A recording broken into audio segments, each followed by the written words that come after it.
जाति न पूछो साधु की, पूछ लीजिए ज्ञान, मूल्य करो तलवार का, पड़ा रहने दो म्यान। नमस्कार दोस्तों, स्वागत है आपका इंडियन क्यूरी में। कबीरदास जी के ये शब्द आज भी दिल को छू जाते हैं और एक बड़ा सवाल खड़ा करते हैं कि क्या सच में जाति के चक्कर में हम लोग इंसान की असली काबिलियत और ज्ञान को भूल जाते हैं। कास्ट सेंसस जो देश में नया नया चर्चा का विषय बना हुआ है, आज हम उस पर बात करने जा रहे हैं। क्या ये सोशल जस्टिस का एक नया दौर लाएगा या सिर्फ एक पॉलिटिकल नाटक है? आइए इसकी गहराई में डूबते हैं।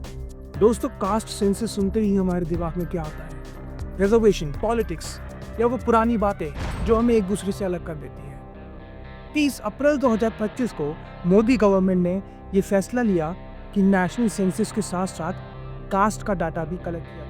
And its Indie Alliance partners have used caste census only as a political tool.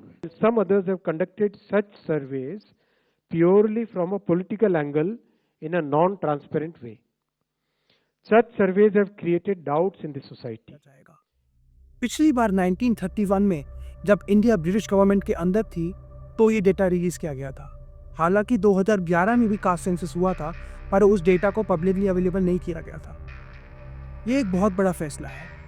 आइए इसकी पूरी कहानी समझते हैं कि ये देश के लिए अच्छा होगा या खतरनाक। सबसे पहले थोड़ी हिस्ट्री देखते हैं। 1931 में जब ब्रिटिश गवर्नमेंट ने डेटा कलेक्ट किया तो 4147 कास्ट थी।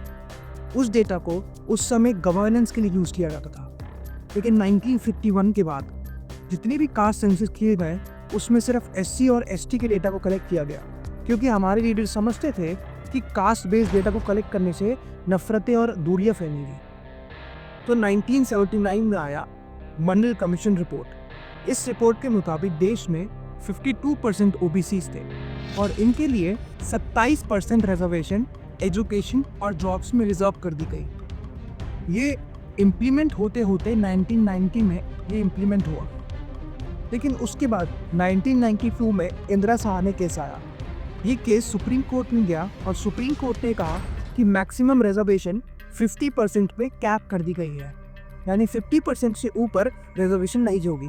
इस 50% के अंदर 27% यानी 27% ओबीसी के लिए रिजर्वेशन थी और बाकी की 22.5% एससी और एसटी के लिए कर दी गई, टोटल जो कि 49.5% बन जाती।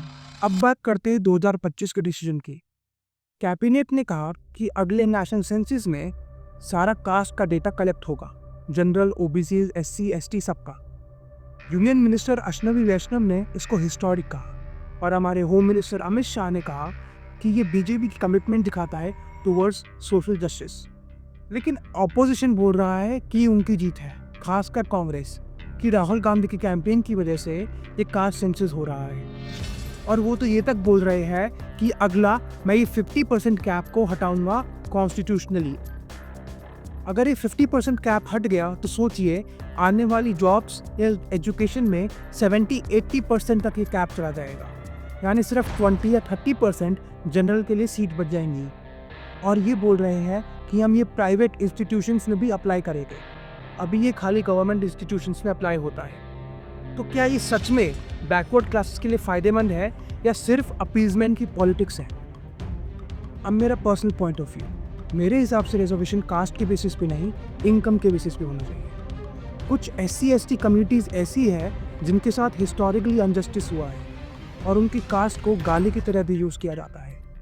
उनको सपोर्ट मिलना चाहिए, क्योंकि अगर उनकी फाइनेंशियल कंडीशन भी अच्छी होती है तो भी कुछ लोग उनको लो कास्ट मानते हैं। लेकिन बाकी सारी कास्ट के लिए अगर आपके पास मेरिट है तो ही आपको चांस मिलना चाहिए एजुकेशन और जॉब्स में। और अगर आप फाइनेंशियली स्टेबल नहीं हैं तो भी आपको एक रिजर्वेशन मिलना चाहिए, क्योंकि आपके पास वो इक्वल अपॉर्चुनिटीज़ नहीं है जो कि उसके पास होगी जिसके पास फाइनेंशियल बैकिंग होगी। तो आइए कास्ट सेंसस के कुछ फ़ायदे और नुकसान देखते हैं। सबसे पहला फ़ायदा, डाटा ड्रिवन पॉलिसीज़, यानी कि अगर कोई एससी या एसटी कम्युनिटी या फिर कोई भी और कास्ट की कम्युनिटी एजुकेशनली या स्किल्स से डिप्राइव होगी तो उनके लिए टारगेटेड एजुकेशनल और स्किल्स प्रोग्राम चलाए जा सकते हैं सरकार द्वारा। दूसरा, अंडर रिप्रेजेंटेशन फिक्स होएगी, यानी कि 52% ओबीसी अभी है according to last census data, जो कि 2011 में किया गया था। और उसका डेटा पब्लिकली अवेलेबल नहीं था। हो सकता है ये परसेंटेज बढ़ गई हो या घट गई हो, तो उस रिप्रेजेंटेशन को फिक्स करने के लिए ये सेंसस यूजफुल हो सकता है। तीसरा फ़ायदा है ट्रांसपेरेंसी, यानी कि सिस्टम में ओवरऑल ट्रांसपेरेंसी आएगी और गवर्नमेंट को एटलीस्ट ये पता होगा कि कितनी कास्ट में कितने लोग रहते हैं और कहाँ रहते हैं। चौथा, ये हेल्प करेगा जुडिशल क्लैरिटी में। बेसिकली कोई भी अगर केस करता है रिगार्डिंग रिजर्वेशन या कास्ट के रिलेटेड, तो एटलीस्ट जजेस और कोर्ट्स के पास ये डेटा होगा कास्ट सेंसस का, तो ये उसमें भी हेल्प करेगा। अब कास्ट सेंसस के कुछ नुकसान देखते हैं। पहला, सोशल टेंशंस।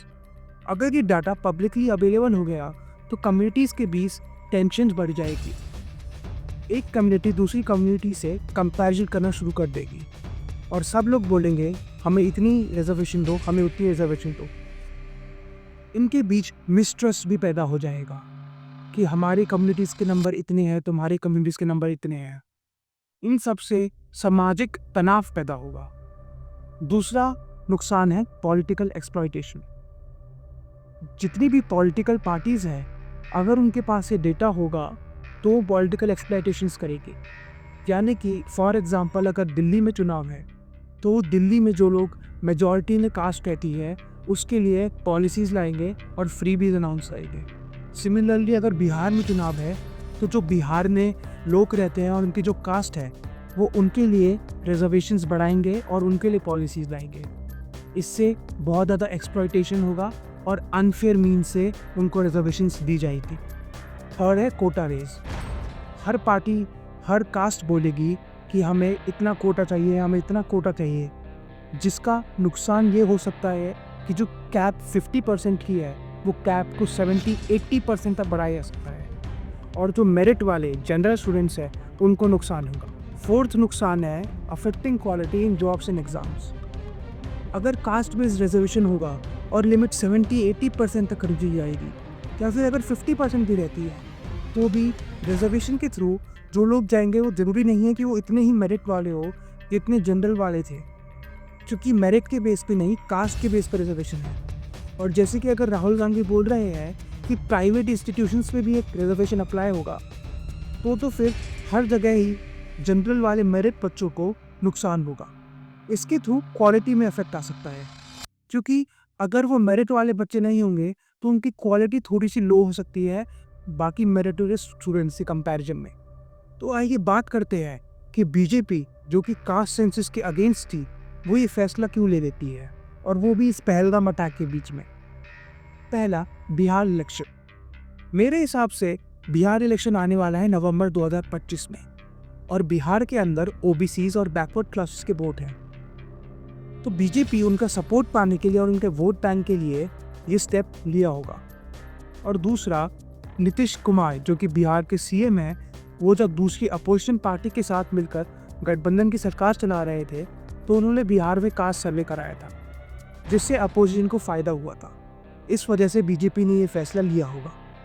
दूसरा रीज़न हो सकता है डीलिमिटेशन का प्रोसेस। 2026 में डीलिमिटेशन होने वाली है और कॉन्स्टिट्यूशन की बाउंड्री रीड्रॉ होने वाली है। और डीलिमिटेशन कराने से पहले अगर बीजेपी कास्ट सेंसस ना कराती तो बैकवर्ड क्लासेस से उनको बैकलैश मिल सकता था जो कि उनके वोट्स में अफेक्ट करता, इसलिए उन्होंने ये फैसला लिया। तीसरा हो सकता है pressure of opposition. Opposition BJP को एक बोलता है कि डेमोक्रेसी फॉलो नहीं कर और डिक्टेटरशिप रखती है, इसलिए अपोजिशन भी इसकी मांग कर रहा था। हो सकता है उनके दबाव में आकर उन्होंने ये फैसला लिया हो।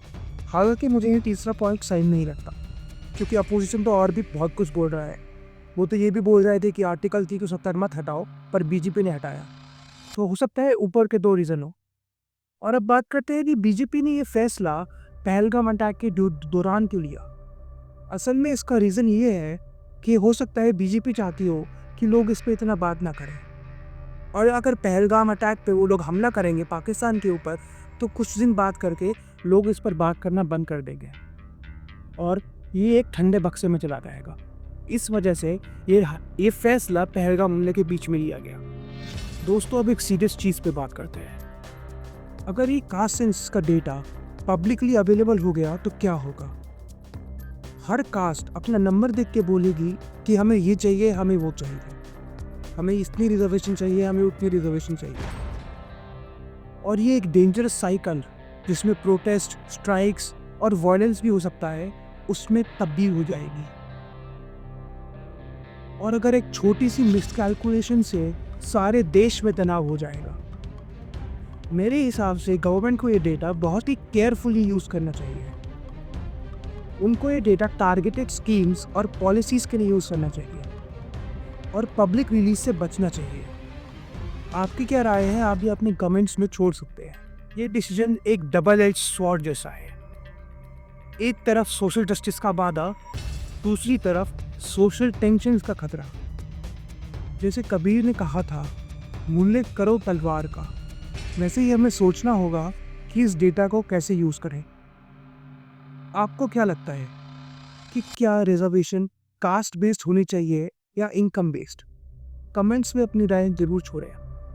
और अगर ये वीडियो अच्छी लगे तो इसको लाइक करें और ऐसी ही वीडियोस के लिए चैनल को सब्सक्राइब करें।